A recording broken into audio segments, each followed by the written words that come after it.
This is Algebra 2, Unit 4, Lesson 12b on more logarithmic equations. So we have looked at how to use logarithms to solve exponential equations, but how do we solve equations containing logs? Well, remember that exponents and logarithms are inverses of each other, so it may be helpful to turn a logarithmic equation back into an exponential equation so we can solve it. All right, let's take a look at a couple of examples. All right, let me scroll down here a little bit. All right, we have log to the base 5 of x plus 1 is equal to 2. So we can't take the log of both sides because this side has a log and this side doesn't. So what I'm going to do is I'm going to change this back into an exponential equation.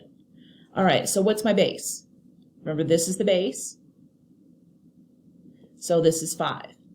And remember, a log is an exponent. So when you do a log, you are getting an exponent. This is the exponent. So this equation can be written as 5 squared is equal to x plus 1. All right, now let's just solve that. 25 is equal to x plus 1. And solve for x. And x is going to equal 24. So remember, base, exponent, equals. Okay, so when you do something, base 5 squared equals x plus 1, 5 squared is 25, equals x plus 1, so x has to be 24. Okay, now again, you want to get the 3 log x plus 4 equals 6. To solve this, we want to get this so that we can have the log by itself. So I need to move this 3 first. So I'm going to divide by 3. So that gives me log x plus 4 is equal to 2. Okay, now that I have this written as log of something equals something, I can rewrite this as an exponential. Now, if this is just log, what base is this going to be? Remember, if there's no log there, this is automatically base 10. And then your exponent would be squared. 10 squared equals x plus 4. So solving for x, 100 equals x plus 4. Subtract the 4. And x is equal to 96. Okay, so there we go. All right, now this also works for natural logs. You just have to be careful and remember what your base is going to be. ln of x is equal to 6. What's your base for an ln? Well, if it's just ln, the inverse of ln, natural log, is e. So this is actually going to be e to the 6, because there's imaginary e right there. E to the 6 is equal to x. So you can leave it as e to the 6, or if you want to put in your calculator, you want to use the inverse of ln. Second ln, notice it says e to the x up here, is 6. And if you want to do it on Desmos, let me put Desmos up here.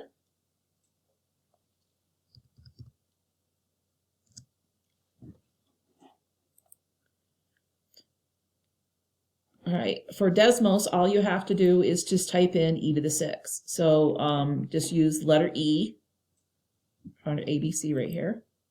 So it would just be e raised to the 6th power, and that gives you approximately 403.4. So either way that you do it, you get for about 403.42. So depending on how you round it off. X is approximately 403.42. So depending on where it said to round it off, or just leave it as e to the 6. Okay, now remember, logs have properties. The properties of logs may need to be applied to get the equation down to a single log. And also be aware that the log of a negative is not a real number. So you may have extraneous solutions. Okay, so if I have log to the base 9 of x plus log to the base 9 of x minus 8 equals 1, I need to make this into a single log. Now remember, log is an exponent. So when do you add exponents? When the bases are multiplied. So when you see addition, this means the bases were multiplied. So I can rewrite this as log to the base 9 of x times x minus 8 equals 1. All right, now I want to rewrite this as an exponential equation because this is a log of something equals something. My base is going to be 9. My exponent is 1 equals x times x minus 8. So all I have to do is multiply this together and solve. X squared minus 8x, distribute, move the 9, and that gives me x squared minus 8x minus 9 equals 0, which we can double bubble. So that gives me x minus 9, x plus 1, set them equal to 0, and that gives me x equals 9 and x equals negative 1. Now remember, whatever number that we have has to go in here. So when you say base exponent equals, can you get a negative? No, you can't. So x equals negative 1 is actually going to be extraneous. You can't use this. So your answer for this one is going to be x equals 9. Okay, so let's try the second one. Log 25x minus log of x minus 1 is equal to 2. All right, we need to get this to be a single log. So we need to remember what subtraction is. When do you subtract exponents? When you divide. So when I rewrite this, this is going to be log of 25x divided by x minus 1 is equal to 2. Okay, so now this is log equals. I need to get this written as an exponential equation so I can solve it. What's my base when it's just log? It's going to be 10. So 10 to the second, that's your power, equals 25x over x minus 1. All right, let's simplify this. 10 squared is 100 equals 25x over x minus 1. I'm just going to put this over 1. I'm going to cross multiply. I can cross multiply here and here. So that gives me 25x is equal to 100x minus 100. All right, so get this equal to, get the x's together. So I'm going to minus 100x here. And I get minus 75x is equal to negative 100. And then divide by negative 75. And that comes out to be, I believe, 4/3. So negative 100 divided by negative 75. And math, enter, enter, because we don't do a repeating decimal, is going to be 4/3. Okay, so x is going to equal 4/3. So there's my answer. Okay, now let's look at problems that have logs or natural logs on both sides of the equation. All right, remember the method of common bases also applies to logs. The method of common bases says if the bases are equal, the exponents must be equal. So since logs are used to find exponents, so we can say if the logs are equal, the exponents with the same base must also be equal.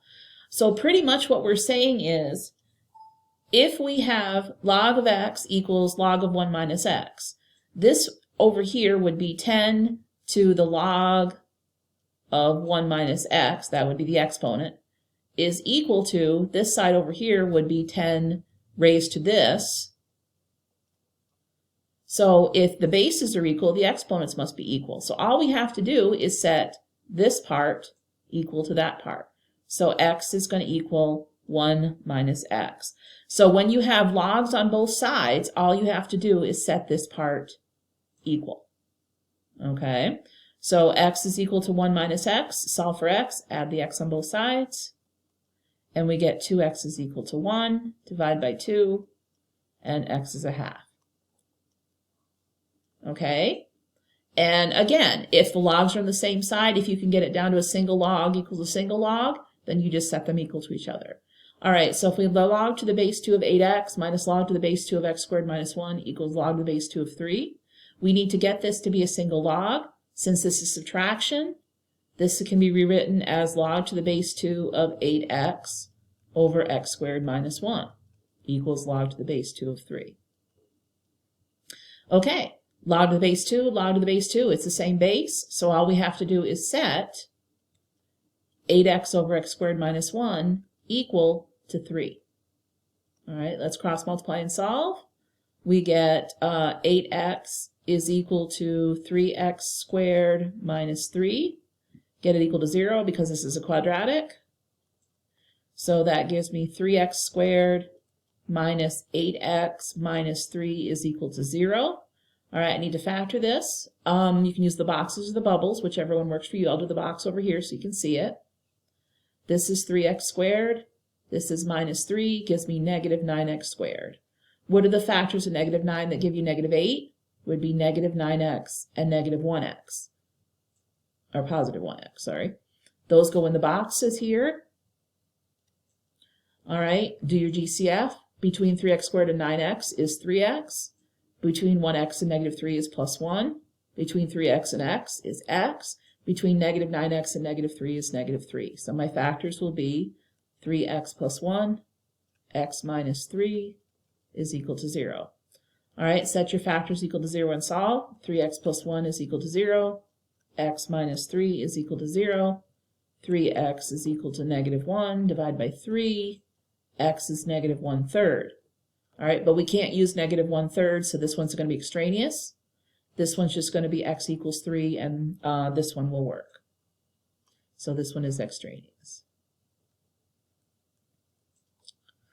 Okay, so let's do the last one.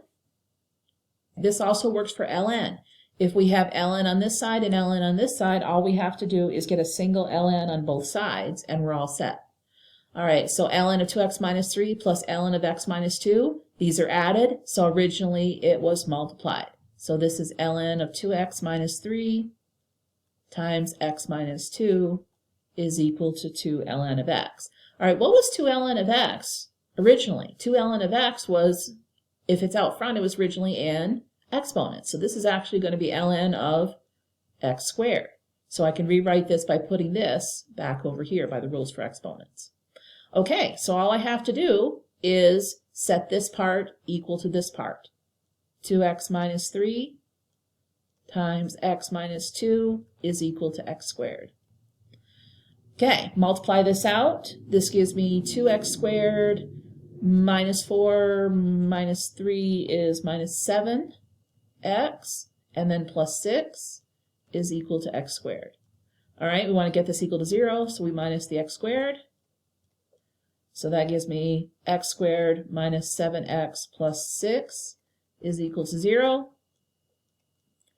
Double bubbles, signs are going to be minus minus. If you need to do the box, do the box. Factors of 6 would be 6 and 1. Set them equal to 0. And x is equal to 6, and x is equal to 1. All right, can I use both of these answers? Well, let's see. X equals 6. This will give me 9 here, and 4 there, and 4 there, all positive numbers. However, what if I use 1 here? Well, that's going to give me negative 1. This is going to give me negative 1, and this is going to give me 1. So this is going to make this one negative. So this one is actually extraneous because the answer will make this negative. Remember, the domain here has to be a positive number because that's our base. All right, so x equals 6 is your answer. Okay, so that is some examples of solving exponential equations or logarithm equations using exponents and working back and forth.